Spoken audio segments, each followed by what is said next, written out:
Hi mga karagkarag! Welcome back to my vlog. Isang mainit na tanghali sa inyong lahat mula dito sa Lasak City. At ito na nga mga karagkarag, very fresh overlooking on say mate Elsa.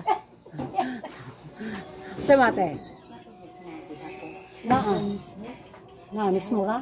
Mismo ra mo ha? Sprite Coke. Sprite. Pag hi po diriti Elsa. Anak po, hi! Oh. At ito na nga mga karagkarag, ang mga latest na kaganapan ngayon na pinagchichismisan na umabot pa sa ating mga kapitbahay na mga inggitirat, mga inggitero na nakatutok sa kaganapan sa paparating na Miss Universe Philippines 2025, lalo na dito sa Pambato ng Laguna sa darating na MUPH 2025 na kung saan nakita ko yung performance niya. Nako, sa swimsuit, hala, bigaon kay siya glawas mga karagkarag. Coca-Cola body kaayo. Oy, tapos ang ganda ng mga hita niya, yung bias niya. Tapos nung rumampa siya sa swimsuit, bitaw, ang linegra. Hala, galing. May sarili siyang lakad mga karagkarag na mapapansin mo rin talaga siya. Tapos nakatutok talaga ako sa kanyang face card. Sarap niyang sampal-sampalin. Yung beauty niya, parang kasing ganda ni Kuragan. Kulang lang ako ng paligo ng 3 linggo sa beauty ni Laguna. Pero fresh yung ano niya, no? Ang fresh yung ganda niya na mabighani ka rin sa Pambato ng Laguna. Kanyang swimsuit na to the left, to the right. Hala, masabi mo talaga ba?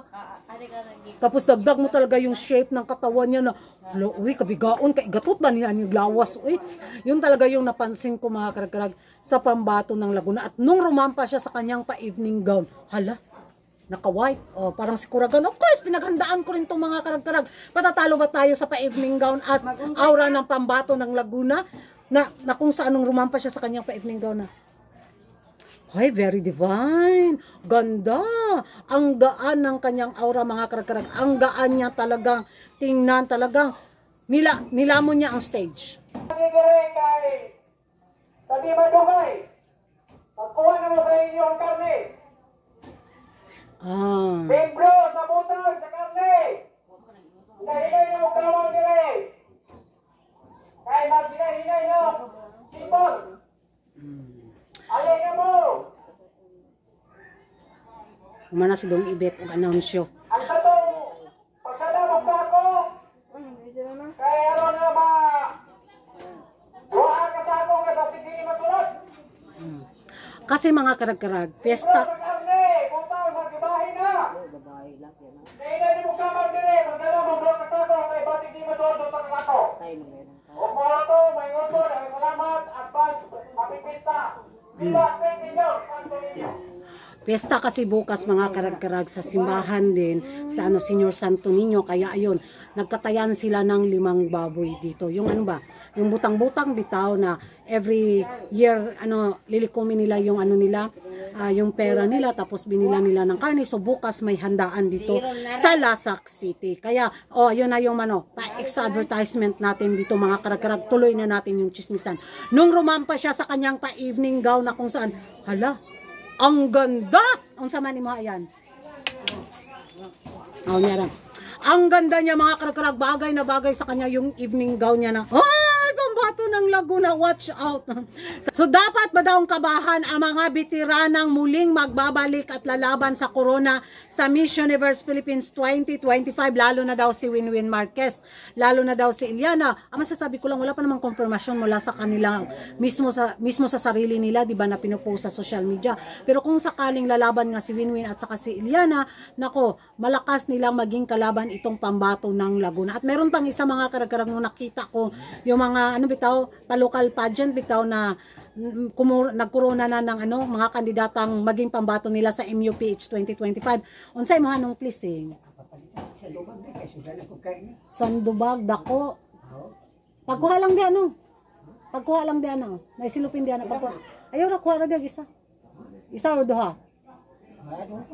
Pagkuha lang di Pagkuha ra. Pambato rin ng Baguio mga karagkarag sa taon na to sa Miss Universe Philippines 2025. Ang ganda rin niya, nakita ko. Meron din isa akong nakita, hindi ko lang matandaan kung anong probinsya yon na maging pambato din sa Miss Universe Philippines 2025. Yung beauty niya is parang beauty binabatang version ni Katrina Dimaranan. Hindi ko lang talaga matandaan kung anong probinsya siya. Ang ganda rin.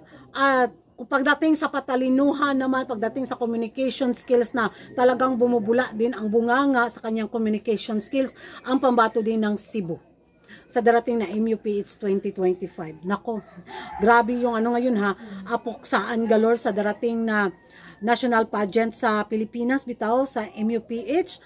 Nako, kabahan na ang dapat kabahan sa mga bagong mga mukhang fresh yung ganda na masasabi natin, hala, sarap din ipadala nitong pambato ng Laguna sa supranational. Yung beauty niya, di ba? Nako, excited to mga karag-karag. May dapat bang paghandaan ang mga malalakas na frontrunner na mga dating beauty queen na nanalo na sa corona sa international pageant ngayong darating na Miss Universe Philippines 2025? Masasabi ko yes.